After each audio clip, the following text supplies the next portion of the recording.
A man discovered an ugly creature while strolling far into the rainforest and brought it home. He wouldn't believe what the ugly animal had changed into months later, and neither would you. Welcome to USA Stories channel. Do not forget to subscribe and activate the bell button to receive all new updates. Now let's go to the story. Many tourists from all around the globe like to visit the Amazon jungle each year. It's a location of magic, unlike anything else on the planet. Many people think that there are still medicines and herbs in there that may treat ailments, and other people even think that being in a jungle has therapeutic benefits. Simultaneously, there exist several methods for reaching your destination in the Amazon. It's really not appropriate for anybody who are unfamiliar with the region to go exploring alone.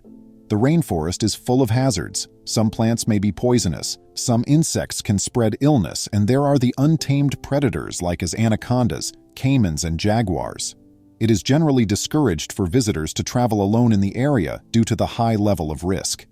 But there are plenty of knowledgeable tour guides who can assist you in having a safe and enjoyable tour of the forest. However, the man in today's story didn't require guidance from anybody. When Jorge was a child, his family would frequently take walks and explore the rainforest in Brazil. He learned about the various plants from his father and how to tell which ones are harmful and which ones aren't. He also taught him how to keep his eyes alert for harmful animals or deadly insects.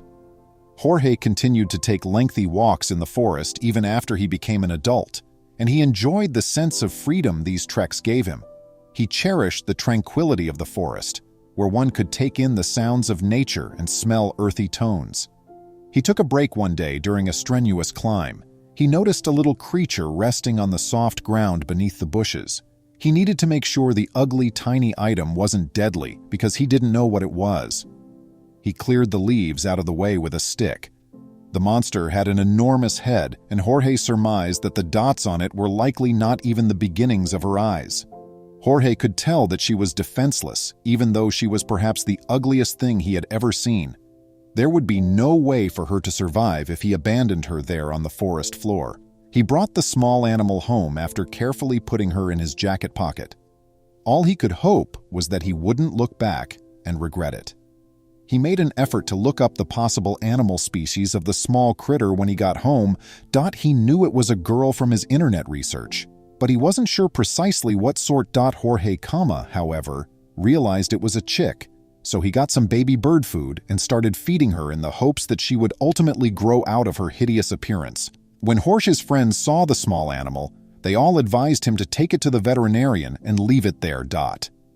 They didn't think the unattractive little bird was worth the time and effort it needed to care for it. However, Jorge declined.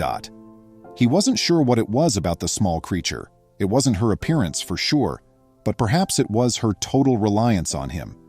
He had to stay with her. She was now his, whatever that meant, and he gave her the name Fern. All he wanted was to know what she was so he could provide for her even more. Her feathers didn't exactly grow in as they should have as she developed. The veterinarian lived far away and only made sporadic trips to Jorge's hometown. Having heard about how stress may cause birds to become agitated and even sick, he didn't want to put the little fledgling through so much travel. She was improving, therefore he must be doing something right since he gave her the greatest care he could. She still hadn't grown any feathers after a few months, and some of the villagers started to warn Jorge that the bird would bring misfortune. They even thought she may cause problems.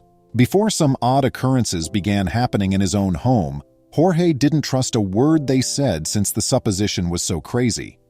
Even with the TV off, he could still hear his favorite show's theme song. Or how, for days after her visit, he could still hear his mother in his head. His buddies all thought it was due of Tiny Fern because it was so odd. Once more, they instructed him to remove the bird, but Jorge refused. At least he made an effort not to think that Fern was the source of the odd events.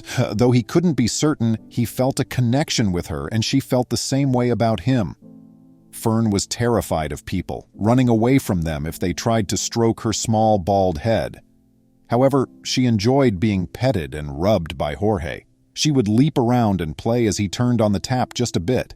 She couldn't fly or even flutter since her feathers hadn't grown in yet, but she was incredibly feisty as she hopped around on her two little legs. Jorge had a dog, But Fern would make a lot of noise, flap her featherless wings, and chase the dog away. Everyone had to adjust to her newfound authority over the household. Jorge carried her around the entire home. He was glad to share when she started pleading with him for his food, provided it was suitable for a bird to consume. If only she weren't growing any older, he would have thought he had made a pretty wonderful friend that day in the Amazon forest. Although it didn't bother Jorge too much, the unusual occurrences had all started to happen about the time Fern moved in with him. It was now the veterinarian's turn to come to his hometown. He was hoping she could provide him with some information on the odd little critter residing in his home.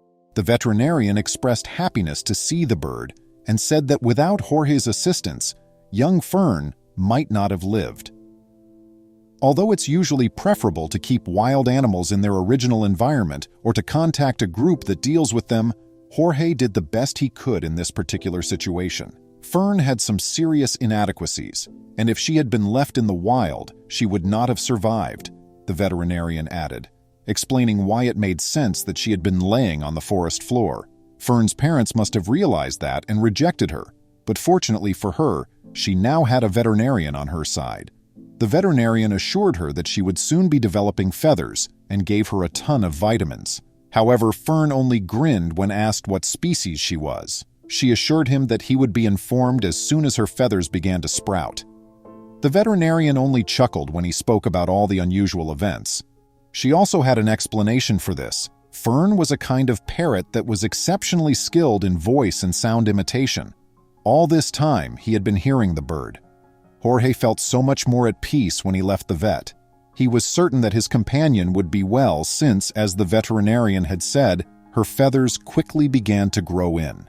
He was taken aback to discover that Fern was a macaw, which is among the most costly and massive bird species globally, not to mention one of the most exquisite. Jorge's attachment to the unattractive small creature that developed into a magnificent bird was a fortunate development. Fortunately, he would have Fern to keep him company for over 75 years. I appreciate you seeing. Come back soon for many more amazing tales. Please remember to subscribe to our channel, give us a thumbs up, and turn on the notification bell so you won't miss any of our videos. If you enjoyed the tale, the next video that plays on your screen will probably move you too.